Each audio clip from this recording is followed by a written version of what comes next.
भगवान श्री कृष्ण वाणी श्रीमद् भागवत कथा गीता ज्ञान के 111 अनमोल विचार। श्रीमद् भागवत गीता में कुल 18 अध्याय हैं और इन 18 अध्यायों में कुल 700 श्लोक हैं। इनको पढ़ पाना सबके लिए थोड़ा मुश्किल है, इसलिए इस वीडियो में हम भागवत गीता के 111 विचारों के बारे में जानेंगे, जिन्हें समझकर भी आप पूरी तरह भागवत गीता का मतलब समझ पाएंगे। इसलिए इन्हें रोजाना सुबह सुबह पूरा सुने, समझें और अपने जीवन में उतारें। एक, भगवान श्री कृष्ण ने कहा, हे अर्जुन, जो मनुष्य वास्तविकता में मेरे उत्कृष्ट जन्म और गतिविधियों को समझता है, वह शरीर त्यागने के बाद पुनः जन्म नहीं लेता और मेरे धाम को प्राप्त होता है। जब तक शरीर है तब तक कमजोरियां तो रहेंगी ही, इसलिए कमजोरियों की चिंता छोड़ो और जो सही कर्म है उस पर अपना ध्यान लगाओ। इंसान को जीवन में अपनी इच्छाओं के अनुरूप जीने के लिए जुनून की आवश्यकता होती है, वरना हर इंसान की परिस्थितियां तो हमेशा विपरीत ही होती हैं। जिस मनुष्य के अंदर ज्ञान की कमी और ईश्वर में श्रद्धा नहीं होती, वो मनुष्य जीवन में कभी भी आनंद और सफलता को प्राप्त नहीं कर पाता। हे अर्जुन, तुम्हारा क्या गया जो तुम रोते हो? तुम क्या लाए थे जो तुमने खो दिया? तुमने क्या पैदा किया था जो नष्ट हो गया? तुमने जो लिया यहीं से लिया, जो दिया यहीं पर दिया। जो आज तुम्हारा है कल किसी और का होगा, क्योंकि परिवर्तन ही संसार का नियम है।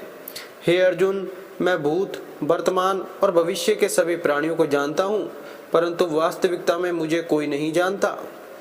ज़्यादा खुश होने पर और ज़्यादा दुखी होने पर निर्णय नहीं लेना चाहिए, क्योंकि यह दोनों परिस्थितियाँ आपको सही निर्णय नहीं लेने देती है।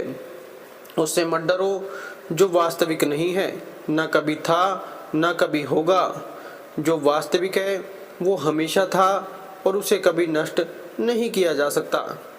इतिहास कहता है कि कल सुख था, विज्ञान कहता है कि कल सुख होगा, लेकिन धर्म कहता है अगर मन सच्चा और दिल अच्छा है तो हर रोज सुख होगा।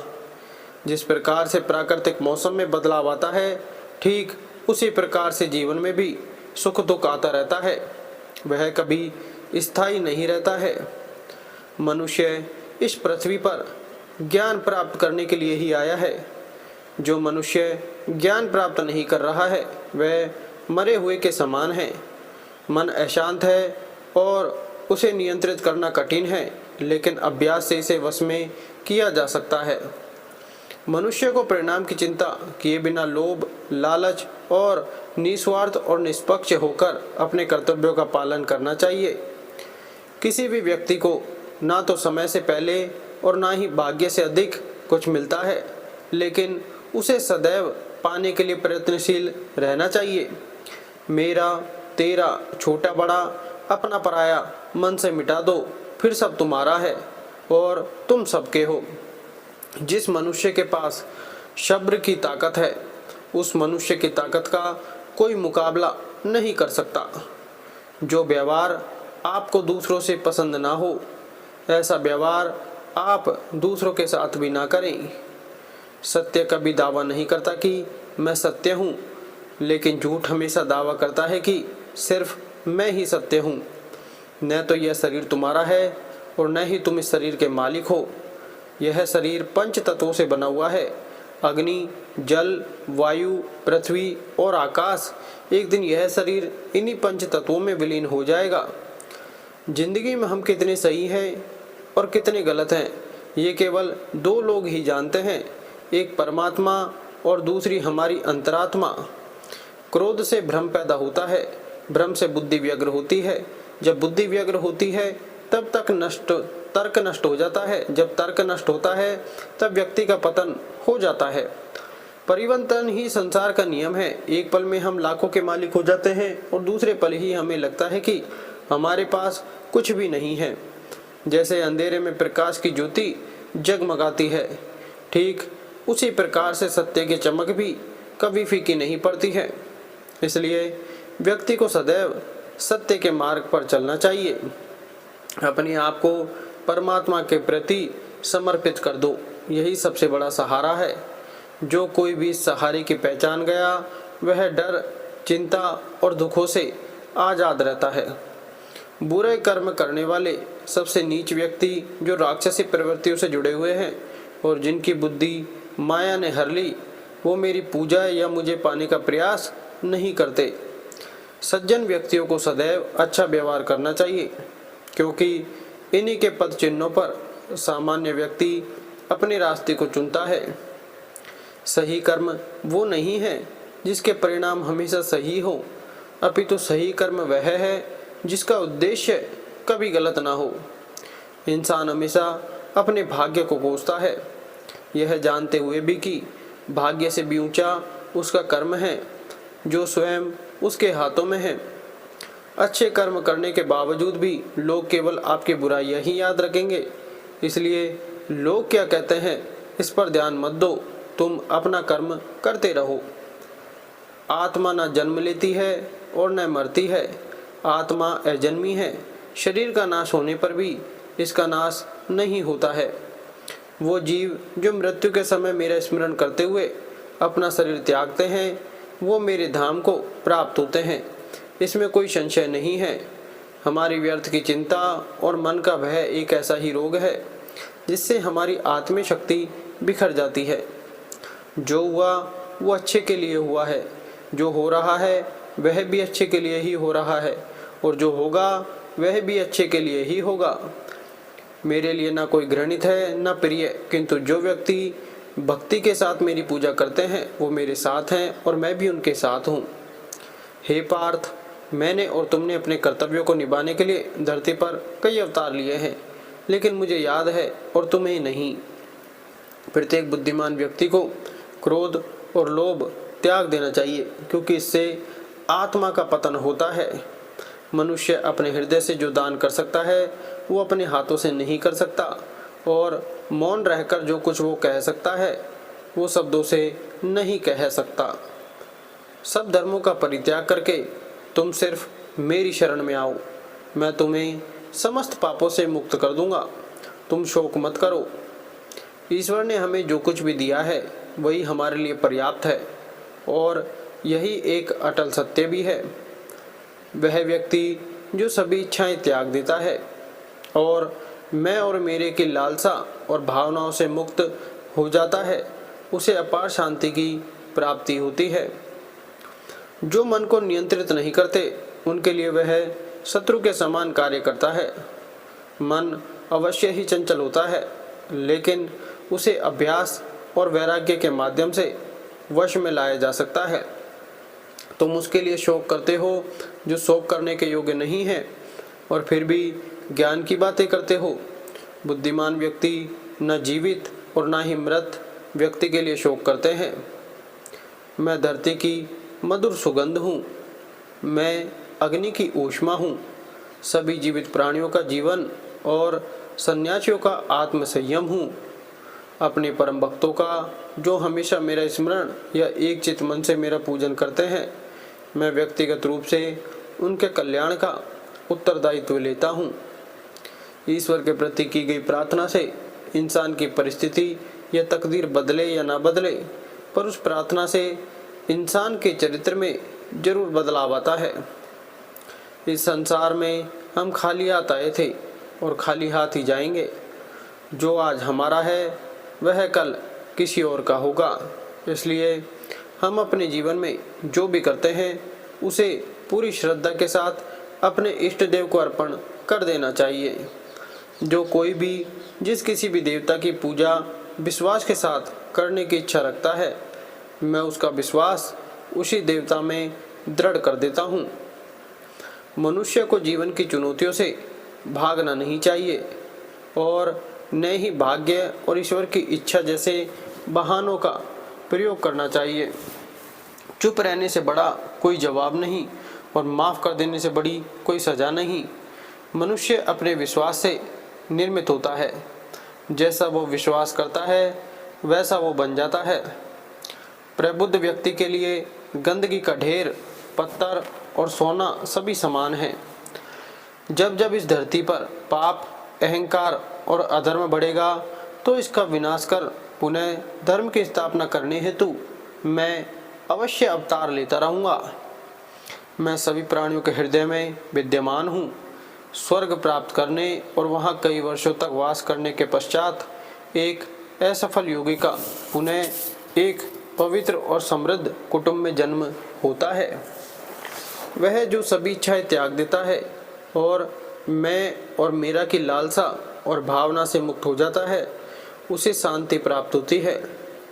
जब इंसान की ज़रूरत बदल जाती है तब इंसान के बात करने का तरीका भी बदल जाता है।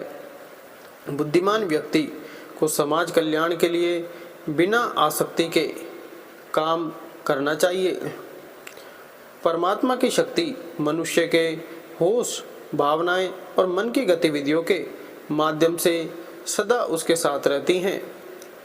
हर किसी को माफ़ करना और शांत रहना सीखो। ऐसी ताकत बन जाओगे कि पहाड़ भी रास्ता दे देंगे। जो मनुष्य अपने मन को नियंत्रित नहीं कर पाता, उसका मन उसके लिए शत्रु के समान कार्य करता है। कर्मयोग वास्तव में एक परम रहस्य है। हे अर्जुन, हम दोनों ने कई जन्म लिए हैं, मुझे याद है, लेकिन तुम्हें नहीं। कभी ऐसा समय नहीं था जब मैं, तुम या ये राजा महाराजा अस्तित्व में नहीं थे। ना ही भविष्य में कभी ऐसा होगा कि हमारा अस्तित्व समाप्त हो जाए। मैं कार्य में निष्क्रियता और निष्क्रियता में कार्य देखता है। वह एक बुद्धिमान व्यक्ति है। जो लोग परमात्मा को पाना चाहते हैं वो ब्रह्मचर्य का पालन करते हैं। बुद्धिमान व्यक्ति कामुक सुख में आनंद नहीं लेता। संयम, सदाचार, स्नेह और सेवा ये गुण सत्संग के बिना नहीं आते। हे अर्जुन, केवल भाग्यशाली योद्धा ही ऐसा युद्ध लड़ने का अवसर पाते हैं जो स्वर्ग के द्वार के समान है। प्रबुद्ध व्यक्ति सिवाय परमात्मा के किसी और पर निर्भर नहीं रहता। मैं सभी प्राणियों को समान रूप से देखता हूँ। न कोई मुझसे कम प्रिय है न अधिक, लेकिन जो मेरी प्रेम पूर्वक आराधना करते हैं वो मेरे भीतर रहते हैं और मैं उनके भीतर। मैं उन्हें ज्ञान देता हूँ जो सदा मुझसे जुड़े रहते हैं और जो मुझसे प्रेम करते हैं। जो इंसान किसी की कमी को पूरी करता है वो सही में महान होता है। जो बीत गया उस पर दुख क्यों करना, जो है उस पर अहंकार क्यों करना, और जो आने वाला है उसका मोह क्यों करना। व्यक्ति जो चाहे बन सकता है यदि वह विश्वास के साथ इच्छित वस्तु पर लगातार चिंतन करे। जन्म लेने वाले के लिए मृत्यु उतनी ही निश्चित है जितना कि मृत्यु होने वाले के लिए जन्म लेना। इसलिए जो अपरिहार्य है उस पर शोक मत करो। कर्म उसे नहीं बांधता जिसने काम का त्याग कर दिया हो।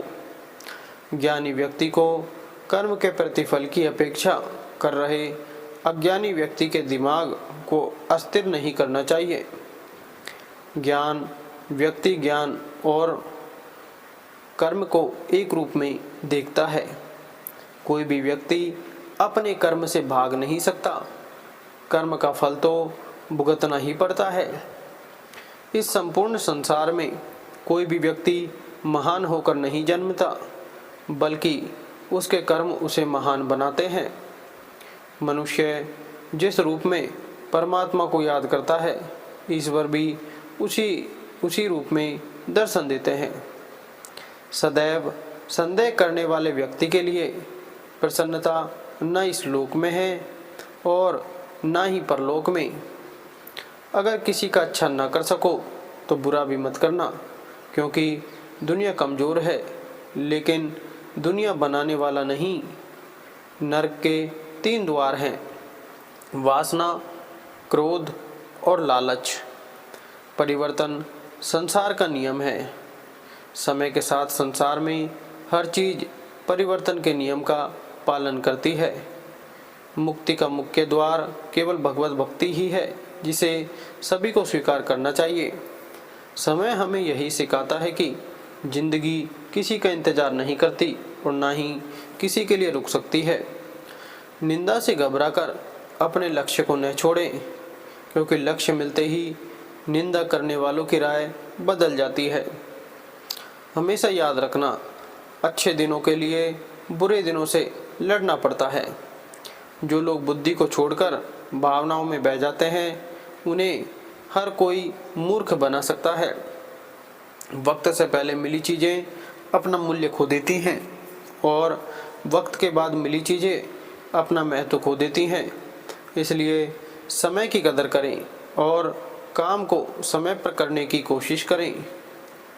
आपका विश्वास एक पहाड़ को भी हिला सकता है, लेकिन आपके मन का शक दूसरा पहाड़ खड़ा कर सकता है। खुद को कभी कमज़ोर ना समझें। अगर आप गिरते हैं तो उठने की कोशिश करें। पूरी निष्ठा से अपना कर्म निभाएं, बाकी सब मुझ पर छोड़ दें। रोना बंद करो और अपनी समस्याओं से लड़ना सीखो। सेवा सबकी करो, मगर आशा किसी से मत करो, क्योंकि सेवा का सही फल मैं ही देता हूँ। दो तरह के लोग इस दुनिया में स्वर्ग से भी ऊपर होते हैं। एक वो जो शक्तिशाली होकर भी माफ़ कर देते हैं, और दूसरे वो जो गरीब होकर भी कुछ दान करते हैं। मैं कर सकता हूँ ऐसा सोचना आत्मविश्वास की निशानी है। सिर्फ मैं ही कर सकता हूँ यह सोचना घमंड है। आत्मविश्वास को अपनाएं, घमंड को छोड़ें। जिसने मन को जीत लिया है उसने पहले ही परमात्मा को प्राप्त कर लिया है, क्योंकि उसने शांति प्राप्त कर ली है। ऐसे मनुष्य के लिए सुख दुख, सर्दी गर्मी और मान अपमान एक जैसे हैं। जो दान कर्तव्य समझकर बिना किसी शक के किसी ज़रूरतमंद इंसान को दिया जाए, वही सच्चा दान है। जो बहुत या कम खाता है, जो ज़्यादा या कम सोता है, वह कभी भी योगी या महान नहीं बन सकता। इसलिए जितना ज़रूरी हो उतना ही खाएं और जितना ज़रूरी हो उतना ही सोएं और अपना कर्म करते रहें। कभी भी इंसान को अभिमान नहीं होना चाहिए कि मुझे किसी की ज़रूरत नहीं पड़ेगी, और यह वहम भी नहीं होना चाहिए कि सबको मेरी ज़रूरत पड़ेगी। जिस तरह से नदी को पार करने के लिए नाव ही एकमात्र जरिया है, वैसे ही स्वर्ग में जाने के लिए सत्य ही एक सीढ़ी है। सच्ची दोस्ती दुख को आधा और सुख को दोगुना कर देती है।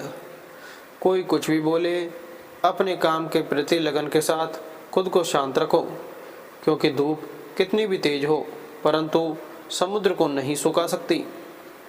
कौन क्या कह रहा है, कैसे कर रहा है और क्यों कर रहा है, इन सब से आप जितना दूर रहेंगे उतना ही आप खुश रहेंगे। समझदार इंसान जब संबंध निभाना बंद कर देता है तो समझ लेना चाहिए कि उसके आत्मसम्मान को कहीं ना कहीं ठेस पहुंची है। जितना हो सके खामोश रहना ही अच्छा है, क्योंकि सबसे ज़्यादा गुनाह इंसान से उसकी जुबान ही करवाती है। इंसान नहीं, उसके कर्म अच्छे या बुरे होते हैं, और जैसे इंसान के कर्म होते हैं उसे वैसे ही फल मिलते हैं। मनुष्य की मानवता उसी वक्त नष्ट हो जाती है जब उसे दूसरों के दुख पर हंसी आने लगती है। याद रखना, अगर बुरे लोग सिर्फ समझाने से समझ जाते तो मैं कभी महाभारत नहीं होने देता। वीडियो अच्छी लगी तो वीडियो को लाइक करें, चैनल को सब्सक्राइब जरूर करें। धन्यवाद।